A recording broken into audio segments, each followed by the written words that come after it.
so it's all nonsense. Are we good to go? Yes, we are. Can we have that clapping board again, please? Have you just done it? You just did it, yeah. He did it. Fuck, can I see it again, please? This makes me feel really important. I'm in the movies now. Watch this. I didn't know Watch, watch. what you preferred. Was it that Look or at that Simon didn't have to clap The anymore? sync clap. Proper. When you were at Watford, one of the conditions of a Yes. new contract is that you wanted the speed bumps Yeah. removed from the car park. No, that was me being a proper arsehole, yeah. Champagne in the No, executive they gave box, me two that. executive boxes. They gave me two boxes that knocked into one. That's Boxes not how you overfeeded. portrayed it in your little social media video, was it? This idea of Newcastle as a big club, you lot think you're bigger than you are. You've managed that football club. Is it a big football It club? depends what the criteria is. I think in certain aspects they are a big football club, but in terms of winning trophies, they're not. In terms of worldwide interest, they're not. Do you think Newcastle have got the best supporters in the land? No. Why not? Glasgow Rangers, Liverpool, teams I played for. There was one particular player that I didn't particularly want anyway. And I'm sat there negotiating with, I think it's a small beer by comparison, but 10, 12 grand a week Yeah. in the Championship. And then his father sits down and says to me, what about his image rights? Wow. And I'm like, are you outside of your mind? And in fact, keep him. I don't want him. Right. Welcome to Three Up Front. We've put the band back together. Everyone's here. This show is going to be about myths. Myths of We'll have some fun, won't we? our experiences, football in general terms, and the things that we've seen in our time. So I could say The myth. The that myth. is Simon Jordan. the myths that we've all experienced. Oh. Don't target me on it. But I have to say, there's one place that I'm going to start, and it has to be with you, Troy. Yeah. Because I found myself watching a social media video of you giving it a massive big one about... Was it a clip or the whole thing? I'm I liking listened this. to the whole Please, thing. please There you go. continue. It got worse. Yeah, I was about to say, it got yeah, worse, yeah. right? You know this is coming. About No. when you were at Sorry. Watford, one of the conditions of a Yes. new contract, or your deign to stay at the club, Yeah. is that you wanted the speed bumps Yeah. removed from the car Oh park. dear, you Is that a fucking myth? prima donna. Yeah. No, that was me being a proper arsehole. Yeah. Proper arsehole. And- like, And beyond that, you wanted an executive box. no, they gave me one of those. No, that's not what you said. You wanted an executive box. Yeah, you no, wanted so to take, the- wanted to so- take the partition out so you could I'll turn speak, two executive I'll speak boxes. to you because we're going to get to him in a minute. So when you're, as a player, you don't really have these many opportunities in life where you are To top of the abuse your tree. position. Absolutely abuse it, yeah. So what happened in that summer, Leicester win the league, if you remember. Yeah. So I went away and I was told, basically, if the price is right, you would be moving on. Okay, no problem. Have a chat with Mr. Ranieri, and I forget the director of football's Was name. that legal? No, they'd agreed. They they'd had. agreed. Or you yeah. didn't chat with They Ryan. spoke to Watford. It was illegal. all good. Well, So at That's this that point, you nonsense. think you've got them by the bollocks. No, so I think I'm going at this Nice, point. Graeme. He's really charming today, isn't he? But I think I'm going. So anyway, that's fine. And then I come back and I'm asked to have one last conversation with Watford. So I come back and have a chat, and they basically said, "What do you want to stay?" And I was like, "Wow, cha-ching, here we go." And I asked for certain things financially. bumps? No, financially I did. And the speed bumps comment was tongue in cheek as an arsehole. Because my agent hadn't been taking, I hadn't felt my agent been Who are taking you care of negotiating with? it. Scott Duxbury? Yeah, and Mr. Potter, yeah. All right. So you asked for speed. I'm trying to put No, myself so in basically the speed bumps speed was more of a bumps, throw out champagne comment. champagne in the No, executive they gave box. me Two that. executive boxes. They gave me two boxes that knocked into one because at the time the That's boxes not how you overfeeded. portrayed it in your little social media video, was it? No, I was in the whole thing's like 2.5 hours long, and I basically said I was so pissed off, and I can say it now. I'm going to come back fat as fuck. I think you said. I'm going to boot everybody around the pitch. Wasn't that Yeah, part of it? yeah, of course it was. Yeah, because we was in You should be ashamed of yourself, Troy. So it was a not. normal pre-season you were offering. Well, coming back as fat as fuck. most days, to be Kick everyone fair. into it. But it is, he does obviously now as you're older, you look back and go, "Fucking hell, I should have handled things Yeah, you so should. much differently." But what I do find amazing about it, and it was kind of a question that's yours, that kind of pops up. Have you never had to compromise in what you would give to a player, even though you go, right, I want this player, but he wants X, and you've never had to bend or compromise? Well, that's not a myth. It's a fact, isn't it? You have Yeah. to compromise because you never get entirely what you want. Otherwise, it's not a Absolutely. deal. But my concern with you is who put up with that nonsense in the first place. Yeah, You were the top man at the time, weren't You were under Yeah. contract. How long do you have left on your contract? a year. All right, you might have to put up a little bit of nonsense. But yeah, I had a year. And executive boxes. The executive boxes they offered me. They did offer me.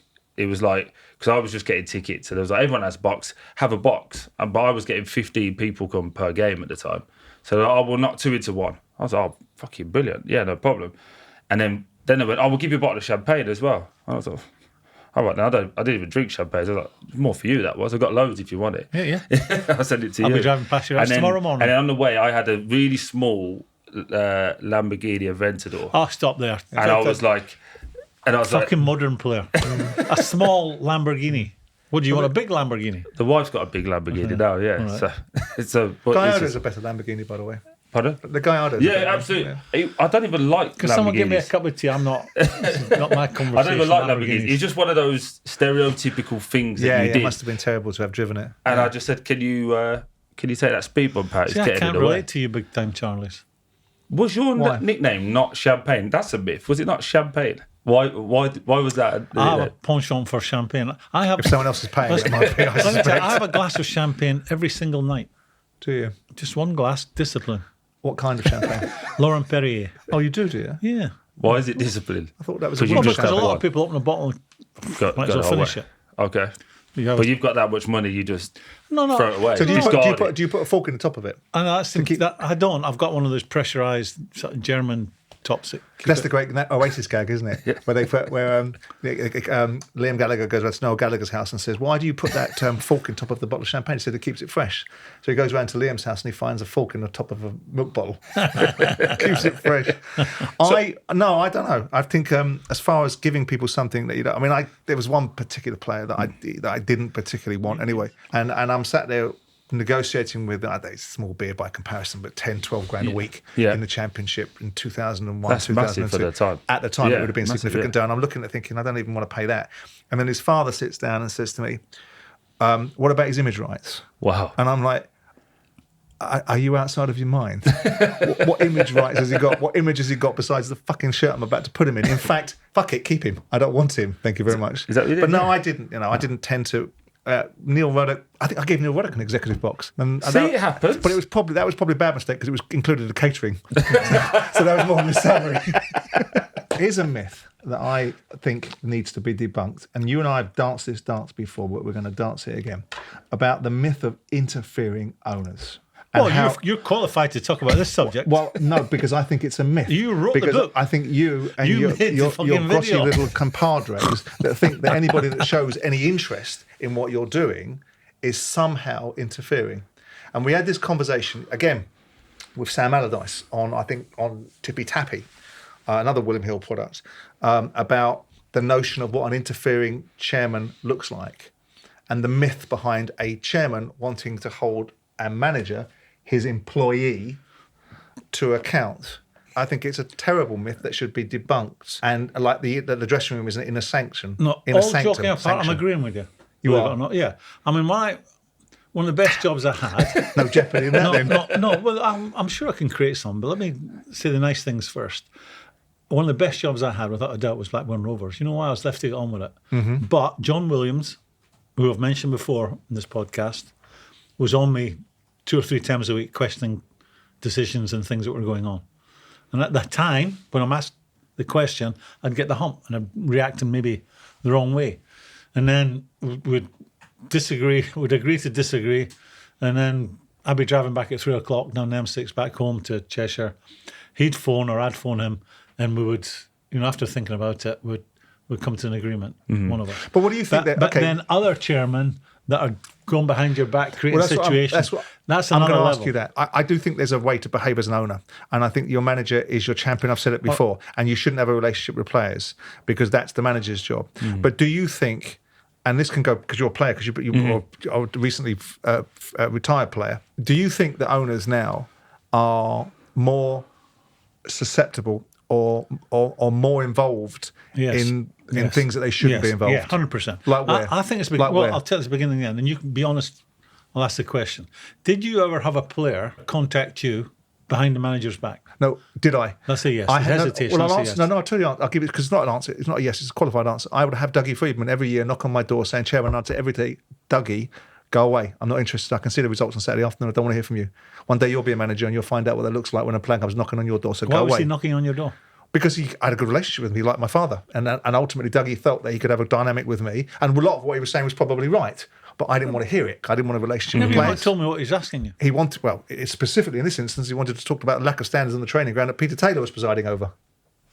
Mm-hmm.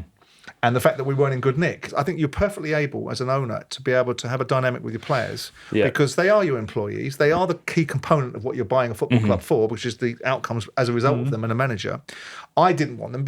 I had a decent relationship with Andy Johnson, decent relationship with Victor Moses and other players. So people could come and knock on your door? Not at my invitation, no. But if someone wants to see me as an employee, I'm going to say and then I'm going to ask them what they want. But I think and if it's it's the beginning for the end. Surely you should just be going to speak to the manager. Totally. Speak to the manager first, and then we can have that meeting. Of course. I think that, just so to answer your question, I think that's where Watford, the downfall of our Watford was.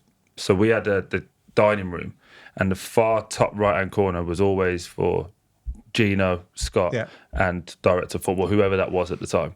And at the start, it was very much, they were there, and it was kind of imposing that you had to work because the bosses were here. And as we got better and more time in the Prem, it become just...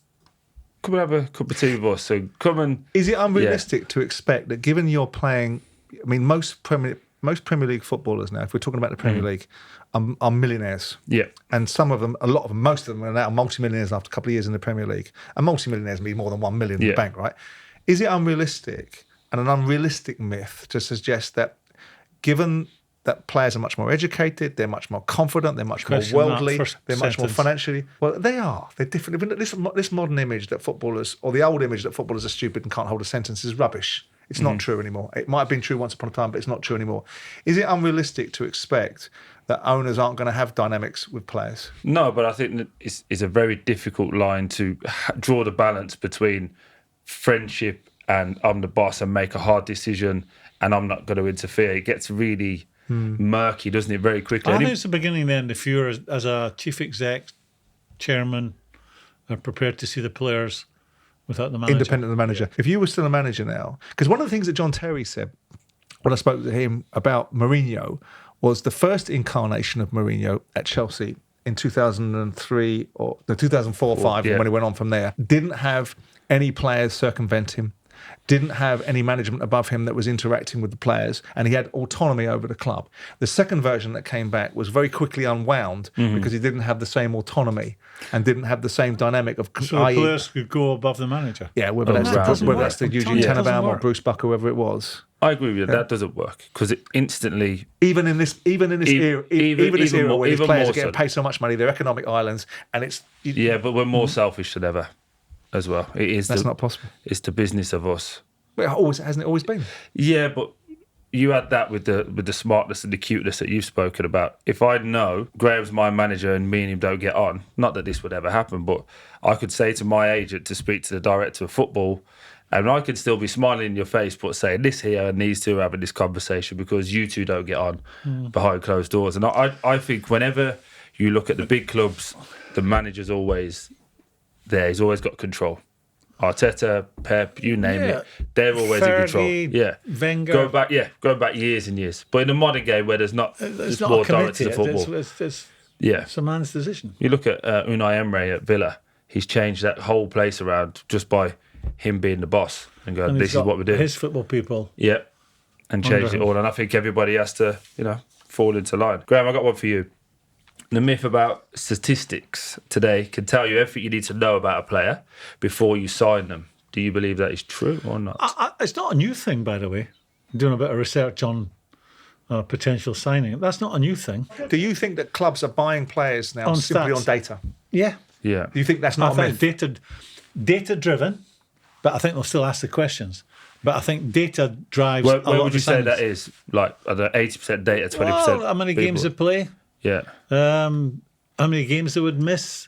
How many goals they would score over a season if they were goal scorers? Well, you know this better than me, Well, right? I'll tell you why it might be, because David Pleat did a big article, didn't he, on his way out of Spurs, suggesting that ultimately that the buying criteria now was no longer your eyes. The buying criteria was test, overlaid with data.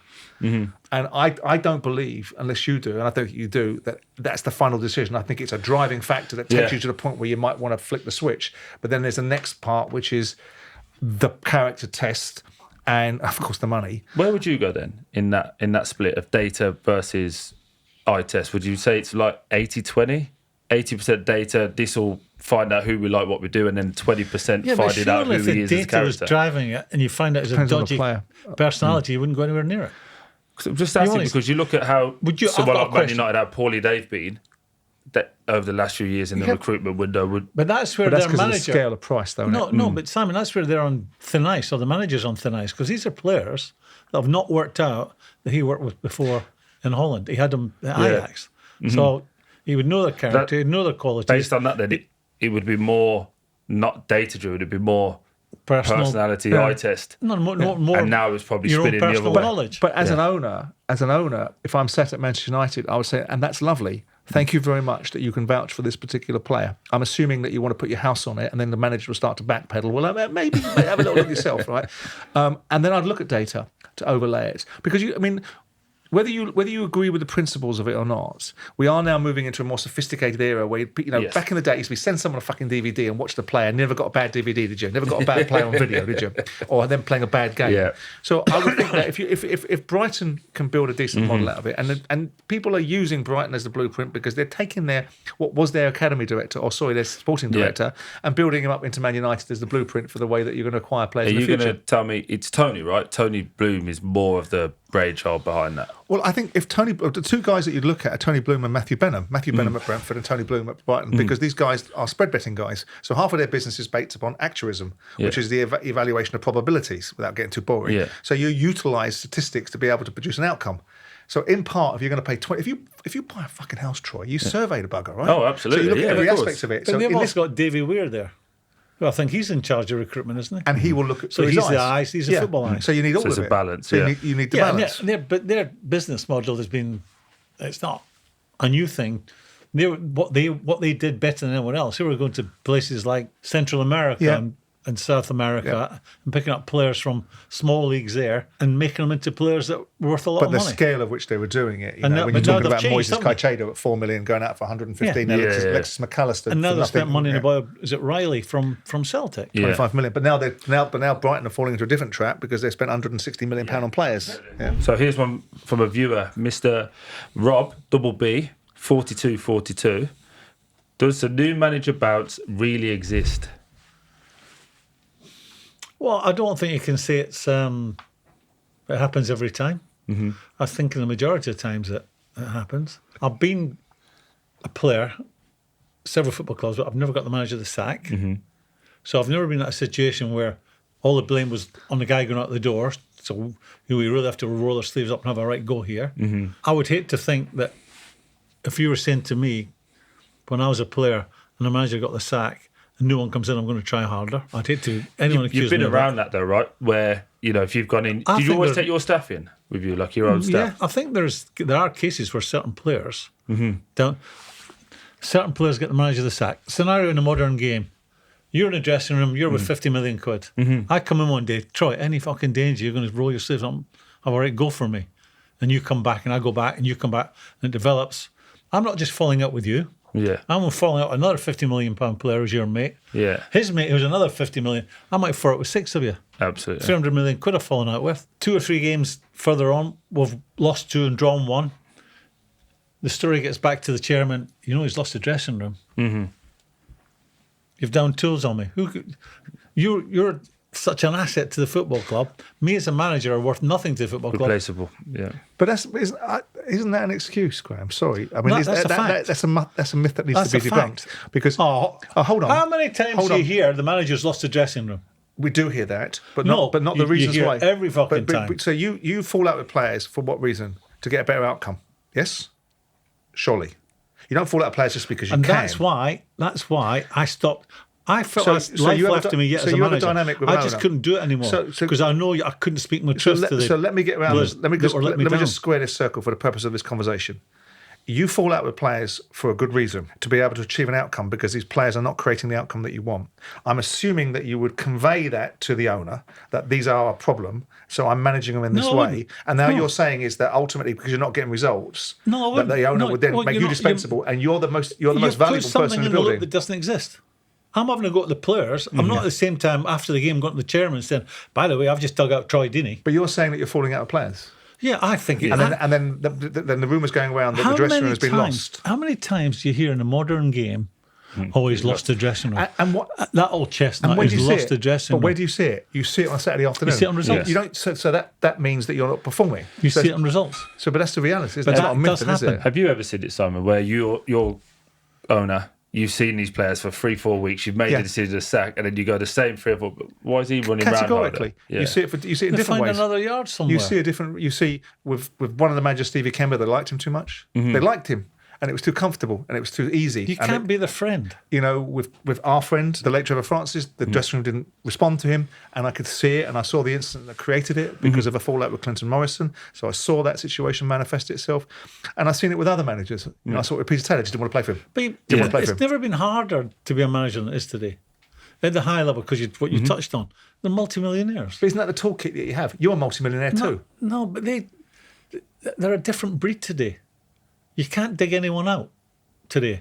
I think you're a manager in name only today. I think you can still dig people out. I think you can still dig people out. Yeah, it's a different way of digging people out. You can do it if you're successful. But that's been sure that's been true the whole time. You can't just dig people out if you're losing all the time. I think you've got to get players were more accepting before the ridiculous money came into the game. I think what money has done to the modern players give them a tremendous amount of independence and entitlement. And it makes that a simple way of putting it.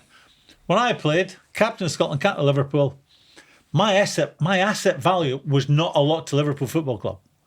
You have me today as captain of Scotland, captain of Liverpool. I am a real asset to Liverpool Football Club. They can't really afford to fall out with someone. Well, they do, because they just binned off Sancho, so it's all relative to the club. They have £73 million for a player. Sterling, £50 million for a player. He's not a big player. But he was a big economic cost. So there's the alternate side of the argument. Here's one that's doing the rounds that that I can ask of you or you can ask of me. This idea, and it's getting louder and louder, and for me it's getting on my nerves, which is players playing too much football. Yeah. And where this is coming from. For me, it's not a myth because it's building up momentum, but it is a dangerous principle that players are getting ahead of themselves and want to start running the game rather than being participants of it. You got a view on that? It's very hard for the players to complain. They make a fucking good turn at it. Well, are they? How many are complaining? It's because it's like wild. Rodri? No, but what's the other guy that's just come back from Barcelona? Real Madrid as well.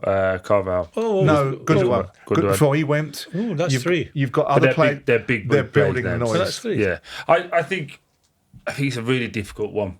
As a player, you want to be able to deliver your best performances all the time. If you look at Arsenal this week, away at Spurs, again, not a great deal of travel, but Thursday night away in Atalanta, Sunday away at Man City. There's a lot of travel. There's a lot of expectation for those players to play. It's an hour and a half on a plane. Big deal. But you guys Northern Italy. You say that like big deal. As you all know, the game's faster. There's more to deal with. It's faster. It's fair to say. The players now aren't. I'm looking. Are you nodding and blinking and twitching I'm looking at you because I can't believe you're letting them get away with that. I'm going to let them finish. You're going to finish, okay. Anyway, the game's faster. The players are, I would say, less. They're not up here. They can't go through the pain barrier as much as used to back in the day. And then also, I think they can't. They're not as mentally strong as they was back in the day. No, mentally, these guys now, when they get a little twinge in the calf, it's 2 weeks. Many, not too long ago, they'd stick and play through because you had to. Right. Now I'm saying because of the travel, because of the expectation, because of the sports scientists saying, you're in the red zone, Look, this. Yeah. I was at the Liverpool game the weekend. I've never seen this before in my life, and I know you're going to laugh as well. Sports scientist came out with his laptop, put it in the middle of the pitch, brought his weights out, put the weights down. Go on, boys, do your runs. And then they were doing a gym session on the pitch. What's going on? It's just... But at the same time, we're complaining and playing too much. But after games, got to get all your numbers in and your metrics. So go on. Go on. Get on. Well, I want you to get in there. Well, where do you want me to start? About the game being faster? From the beginning. Well, all our training, all I can say, our training... You're going to say one touch, right? 1 and 2 touch. Does I that get make that. it? You can't move it any faster than that. I agree with that. I accept they are fitter, but can they dig in? Can they dig in like we used to dig in? that's what I'm saying. I would suggest Yeah. no. I'm agreeing. The question I get asked the most is, could you play today? I think it should be turned around because the guys today have played in my Absolutely. generation and before, where it was meteor. The pitches were terrible. I think they probably could have. They don't know if they could have. Listen, Do you know what I mean? Troy, a good player Yeah, exactly. in the 30s would be a good player today. But, the pitches were uneven, which meant you had to take an extra touch, which Absolutely. allowed people to challenge you more. When you look at the modern player today, they go down as there's been poleaxed every time someone breathes heavily on them. Yeah, It's- but that's it's because the refs are getting more involved and they know could get away with it. Yeah, I but think if it's- it didn't, then they wouldn't have to. I mean, I'm reluctant to use the word, but I'd rather use cheating. I really want to know cheat- what the other word was. No, it's what they call it. What do they call it today? Shithousery. Shithousery. Isn't that it? Yeah, it is the Isn't word, it? yeah. Simulation. But, and also, back to Simulation. your point, though, as players, I think from what I'm reading between Rodri and Carvajal is them asking, can we have a voice on the amount of Of games course that they this can. is? And that's what Yeah. that's what But I'm it's not, taking it's from not a it. wholesale. We're all tired. We're only in September, remember? It's the big boys that are It's only tired in September. because they're playing all the But time, every time. that is the price on the ticket. For Absolutely. me personally, Absolutely. I never ever felt tired. The only time you started to think you felt tired was when you may have lost a couple of games. Yeah. But if you're winning all the time, that means you're going to play more games. And if you're playing for Man City or any of the big clubs at this time, you've got a squad of fucking 40. Do you think if Rodri, hopefully his injury is not as bad as it looked, didn't look like a good one. If it is a really bad one, and a few more big name Well, I players wasn't get playing injured, too many That's- games. there's that's more of nothing a to do with- conversation or not? No, I don't. I think. I mean, for the players, they'll feel like there's more credence to their argument. I no? think that the problem is now with football is that players have played so much money that they are economic islands on their own. So they Yes. have the belief system that they can do certain things. They forget the fact that there's no football clubs. They will have nowhere to fucking play. So we've got to get the balance right. And I understand this is not Bob Lord in the 1960s where the players were trying to get above Bob the Lord, Burnley, yeah. was he a butcher? Yeah, something like that. Big man in town, but the maximum wage of 100 quid. And now you've gone on to the other side of things where players have got more power and broadcasters have got more power. The idea that you can take industrial action is an outrage. The second thing is if you were still a player and you wanted to play less games, I would wonder if you have the balls to take the issue with the people that you're working for rather than blame it on FIFA, blame it on UEFA, and blame it on your country. They are guilty. Who? FIFA, UEFA. They might be. But then it's a change. But here's the then question. the clubs have signed up to that. And that's It's fine. like this new format for the Champions League. The question for you guys is you probably can't believe all your Christmases that come once. If somebody told you, Herbert's footballers 25 years ago, Am I Herbert now? you're going to get I thought paid we were 20 friends. million pounds, to play football. None of you would believe it. Of And now course. you're getting It's off paid the it. Now charts. you're It's off the all charts. unhappy about how many games you've got to play. I don't believe there'll be industrial action. I of don't course. believe that the top 3% players should dictate. And you should sign contracts with your clubs if you're Rodri and go, I work for Man City. I don't work for FIFA. I don't work for UEFA. Man City, I'm only going to play That's the 50 deal. games. That- I'm they're only my going to play 50 they're my games. bosses. Do you Right. think? Do you think there's a way that if they did strike, I don't think they will, but if they did strike, balls. that it would go long enough. They would go long They're enough not to gonna- make some they serious won't Well, let me change. ask you a question. If you're playing 38 games or 42 games a season for Watford, you get knocked out in both cups early, and you're playing 38 games a season in the Premier League, you think you go out and strike, would you? No, You're going to absolutely, get a of course vote. not, You're yeah. going to get a vote on it. I mean, Who's going to call you? It's The mainly PFA. the big dogs, isn't it? Yeah. Here's a good question for you. I've no interest in answering the question about. see when the arms get folded. He gets It's angry. Come on. Right then. I've got no intention of Right asking, then. no intention of asking you about boys in the black stuff, which is a question I've been asked to ask you. Right, but I'm more interested in your view on Newcastle because there is this idea. I think. I love saying it to Freddie Shepherd. Newcastle are a big club in Newcastle, but this idea of Newcastle as a big club and the expectations and the myth, because their supporters get very prickly about it when you say you've got delusions of grandeur. You lot think you're bigger than you are. You've managed that football club. You know what that football club feels like. Do they have delusions of grandeur? Is it a big football It club? depends what the criteria is. What are Well, big football club. benchmark? Big football club. No, is it because you win trophies? Because you have a massive support? Is it because you generate lots and lots of money? I think in certain aspects they are a big football club, but in terms of winning trophies, they're not. In terms of worldwide interest, they're not. Achievements. No. So Quality of managers they employ. very, very high up the list. No, it depends what criteria you're working to, doesn't it? All right, let me repackage it then. Do you think Newcastle have got the best supporters in the land? No. Why not? Glasgow Rangers, Liverpool, teams I played for. They're all right. It's good to play there. It's a lovely place to go and play. I'd love to go to Newcastle, Listen, I had a great job at Blackburn Rovers. Geordie Raw is a myth, though. Do you think? I think it's a myth. Oh, no, when they get behind their team, they're proper. When they score a goal, like every bloody I think team. I think a lot of the frustrations are born out of not being successful. That's been labelled at Liverpool of late. That when you go to Anfield now and you have the song beforehand, and then what do you mean this song? It is the football song. The song. I said the song. And then afterwards it drops, and then apparently it's just very somber. Is that a fair assessment? Well, I don't go to many games at Liverpool, but I still get the hairs on the back of my neck standing up before kick-off when they sing the song. Like I said, the song. This song. It's still an interesting question. And I asked this to a lot of ex-players. What was your favourite away ground? Mine was Upton Park. What the fuck? And then Anfield. It was. I'm talking about going there and going, wow. Did you ever get a result there at Liverpool? No. Well, you're not alone. No.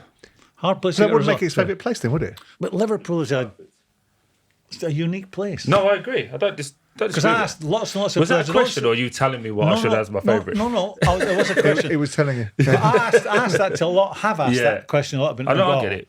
Playing at Anfield is just a... Yeah, absolutely. When I went, I did take all the family. It was a great time. I really did enjoy Palace as well. Did you? I like the older grounds where it's intense on top of you. Do you know what I mean? Another one from a viewer at MOD1TK. Pep Guardiola's style of play or his influence on the modern day manager has ruined football. Myth or not? Well, can I say this? When I watch a game of football now, put it another way, a bad football game in the past was better to watch than a bad game today. There are aspects of the game that drive me mad today. Such as? A midfield player getting on the ball and his first thought is to go there or back there. I think a lot of the stuff is dull. Once an average game is pretty average, really hard to watch. On the other hand, going back when the game is a bit more direct, at least there was something happening in opposition box. So there's always a little bit of something to get excited. I can sit down and watch, get all pillows stacked up and watch a game of football. And this is me for the next couple of hours, and after half an hour, I'm Coronation Street in it. Last question. Championship is the hardest to get out of. Is a myth or not? But what do you think the difference is between getting out of the Championship and surviving in the Premier League are from an owner's point of view? He knows he took a team out of the Championship with Blackburn. And I took, with the manager, of course, being responsible for it, a team out of the Championship. And it's day and night. It's, it's a different brand of football. It's a different set of expectations. It is a completely different outlook. You've got 46 games. You've got teams that play a different way. You've got different quality. You've got a competitive league where plenty of people have got plenty of money as well. And it's not TV money; it's their own money. So I don't think it's an easy question to answer. But it's a bloody difficult league to get out of. That's not a myth. Yeah. And it's one of those leagues where there is so much money there. That's why the Premier League doesn't want to kick money down to the Championship, because they're looking at it going, hang on a second, you've got just as much money as we have. Why would we want to give you some extra money?